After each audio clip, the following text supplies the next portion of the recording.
How's it going, everyone? It is the first Hump Day update. That's right, that's what I'm gonna call this, and it's gonna be something that I'm gonna start doing every Wednesday. The original reason why I started doing vlogs, if you go back to my very first one, was I wanted to basically hold myself accountable while at the same time get some information out to you guys about the fact that I'm writing a book. I'm actually writing 2 books. The first book is going to be about mental states of mind, deleting negative thought patterns, and then the other one is going to be a crazy sci-fi end times novel. I'm stoked about both of them. My deleting negative thought perception book, that's coming along quite well. I'm actually probably just maybe a few chapters away from finishing that, and then I intend on basically releasing, like pieces of that to kind of give you guys a feel for what it's going to be like. But all of the stuff that I talk about in my vlogs has been kind of based around the fact that those are the things I'm thinking about, writing about, and working on conceptualizing in my material. So, but what I feel like I kind of got caught up in is I want to make these look so, I don't know, like I'm a professional vlog artist or something, and I understand that right now I'm just doing this casually. And so every week, instead of worrying about like how much time I put into it, the last couple that I did, I was working with little editing things, and I intend on still doing those with certain ones, but I want to make sure I'm at least getting out a weekly one like I originally said that I was going to. And in this, it's just going to be basically covering the things that I've got going on in my life, and that's going to be for me. So it's going to be more of a thing where I'm keeping myself on track, and I've got something I can look back on and be like, in the week of, in this case, 9/11/2019, this is what was going on. So with that being said, it is 9/11 today, and so obviously it's the 18th year anniversary of a huge date in our country's history. We had the Twin Towers get hit by terrorists in 2001, which is crazy. It seems that it's that long ago. So where I was when that happened was I was laying on my couch in my trailer at a place that we called the Can back in the day. Me and my buddy Grant Beachy, actually my old drummer. And if any of you guys out there are my friends and watching this, and you went to the Cypress Wesleyan concert that we had where we opened for 1,000 Foot Crutch, you may remember that I had my finger wrapped up in like ace bandage strips because earlier that day I had cut my finger on a table saw. So I was at the concert performing with my finger wrapped up, so you can see right there, you can see how it looks like a claw. Like that jagged edge, that's from me getting that baby chopped off nearly, and 16 stitches in that, and I was on stage with it wrapped up and performing.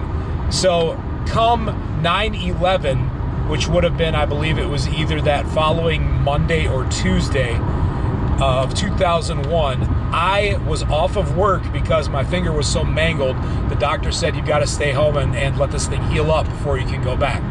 So I was asleep on my couch in the trailer where me and Grant lived, and I woke to a phone call from my sister. My sister said, Darren, turn on the TV, look what's going on. A plane just flew into the World Trade Center. And so I turned it on, and I was, watching it, and it wasn't quite registering, partially because I'd just woken up, and partially because it was like, is this really happening? So I kept watching, and the second plane hit, and so from that point, I was watching. So you see the 2 towers both smoking, and then you see one of the towers collapse. Then you see the second tower collapse. And man, it was crazy. And it's nuts to think that that was 18 years ago. That's an entire a full adult ago that this happened.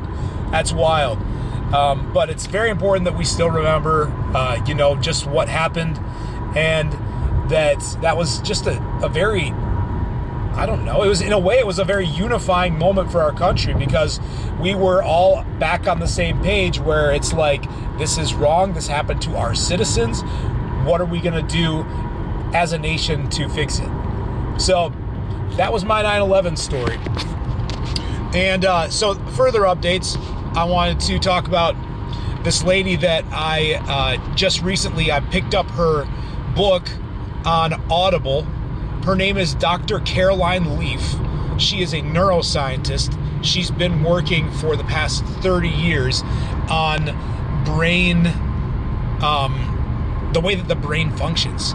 They've got neuroplasticity. Neuroplasticity is essentially the brain's way of growing towards whatever space your mind tells it to grow towards. So her big purpose has been, since the beginning, she had a question. The question that she asked one of her professors when she was still going to school was, can the mind make the brain grow? And back then, the general consensus was no, that's impossible, because you are fixed within whatever brain you have. And studies have shown since her time onward, and increasingly more so, how your mind can actually cause your brain to grow. And not only does it cause it to grow, it causes it to grow in whatever direction you tell it to grow.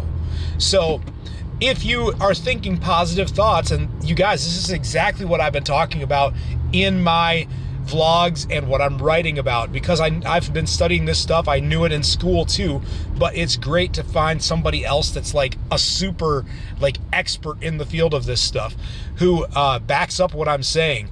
If you are thinking positive thoughts, your brain will grow in that direction. If you are thinking negative thoughts, your brain will grow in that direction.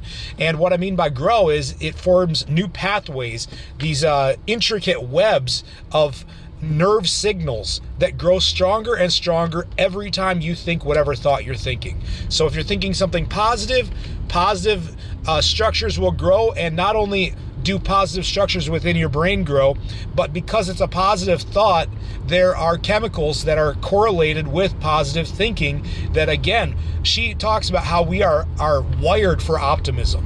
We are wired for love in our very bodies. And when we think on these things, it sends out a signal down to the cellular level where it can actually heal you. Proper thinking, she said, if you use proper thinking, life-giving thinking, and she said laughter. If you use laughter, they've done studies that have demonstrated that laughter can be as effective as 10 minutes of running. So if you're doing that every day, there's legit evidence to what she's talking about. So that's one of the things that I'm doing. Also, another cool article that I actually posted on my Facebook. I posted about this quantum radar detection system that the Chinese have recently developed. So I've talked in the past about the quantum field and the quantum realm. The quantum realm, all I can say is it's wild. There are aspects of the quantum realm that follow different rules for reality than what the cosmic level does. So stuff like Einstein, when Einstein developed the theory of relativity, he was developing it under the assumption that everything in the universe had to travel at a speed to get from point A to point B. Quantum realm says, Quantum realm says that you can entangle a molecule or a photon. You can entangle a photon and you pair it with another one, and when you affect one, the other is instantly affected. So they have developed a radar. You can go on my Facebook. I posted it on there. Check it out. It's wild. So once they're entangled, one is the detector pair and one is the search pair or something.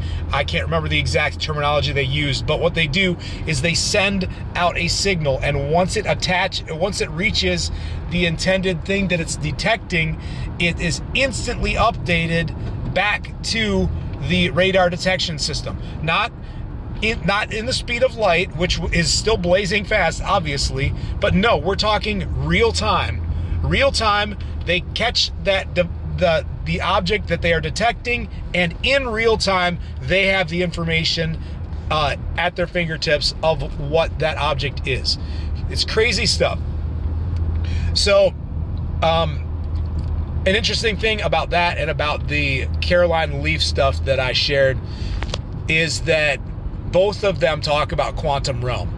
So one of the things that she talks about that is also proven in neuroscience is this ability to use literally quantum mechanics within your brain when you're thinking, which sounds wild, but it's, again, we're playing by different rules here, and when she explains it, it makes sense. So one of the things about quantum realm is that you pair something with something else, they affect each other simultaneously. There's also this thing called quantum superposition, in which essentially the same item is in two different places at the same time, which sounds pretty wild and weird, but look at it in this context. So she explains it as like when you're on the edge of a surfboard, you're on a wave, and let's pretend that as the wave is coming down and you're getting ready to ride on it, you, in your mind, are thinking about, okay, how do I handle this wave? Should I dip to the left? Should I dip to the right? Which is the better course of action? You are thinking those things in real time, and you are essentially having a debate with yourself before you do the action. So there is the thought of, should I do this? And that is paired with the I, the you, that question is asking the question to, if that makes sense. So it's as if the question is being asked to the, I guess, the arbiter of your body and your action that you're about to take. Will you take it? Will you not? So you've got the question happening in real time as you're going forward. And so you've got two factors working together. She calls it getting into a state of quantum superposition in your thoughts. And the reason why it's cool and why it makes sense is because we are often so sidetracked in our thinking towards things that are not in the now, that are not here in this moment. We actually get sidetracked by our thoughts and think that we are our thoughts. What she is saying is you get to a spot, quantum superposition of thinking is getting to a location where you are actually monitoring your thoughts as they pass through your consciousness. I've talked about this in the past as well. I love finding people that confirm the things that I've been studying. What she is talking about is something that is a practice that my man Eckhart Tolle, who is an English philosopher, talks about a lot. He talks about getting into the now, getting into the moment where you are literally observing your thoughts as they pass you by. It's not a process that you are bound to. You are not controlled by it. You control it. So your thoughts do not control you. You control your thoughts. Most people don't understand that. Most people don't know how to do it. I've been practicing it now for almost a year. I'm getting much better at it to where I recognize thoughts and emotions. We're talking like emotions will come on you in the subtlest way, and before you know it, you think that you are something because you feel a certain way. You might think that you're depressed because this feeling has come over you, and then all of a sudden you're attaching these thoughts to it. Oh man, I feel depressed. Why do I feel that way? Oh, it's because A, B, or C. We are very quick to come up with reasons for it. So, anyways, those are the couple of things that I've been going through, and that's my update. That's my hump day update for the week of 9/11. And on a final closing point that I'm pretty stoked about, what you see that I'm wearing scrubs because I work with patients all day long in home health. That's why I'm driving, why I'm doing this right now. And these scrubs that I have on are a pair that I have not been able to wear for like probably a solid year because I've put some of that thinking into action. And I've been focusing my mind on the things that I know that I really want, and one of them was to lose about 10 pounds, and I've done that. So I'm pretty stoked about that. And anyways, that's my hump day update. Stay tuned. Subscribe to my YouTube channel for more hump day updates, but also for the more extensive vlogs that I will keep doing. They might take, a little bit more time to get put together, but check in again. The next one that I'm working on, where I'm spending time on, I'm talking about living richly versus being rich. Living richly can be somebody like one of my patients who was a man who had a stroke 4 years ago, and I saw him while he was living in his trailer in a diaper and nothing else in his back bedroom, and an entire half of his body didn't work. And that man was still pressing on, and he had an attitude that it's nothing short. I mean, it was inspirational, and it was, very powerful to me.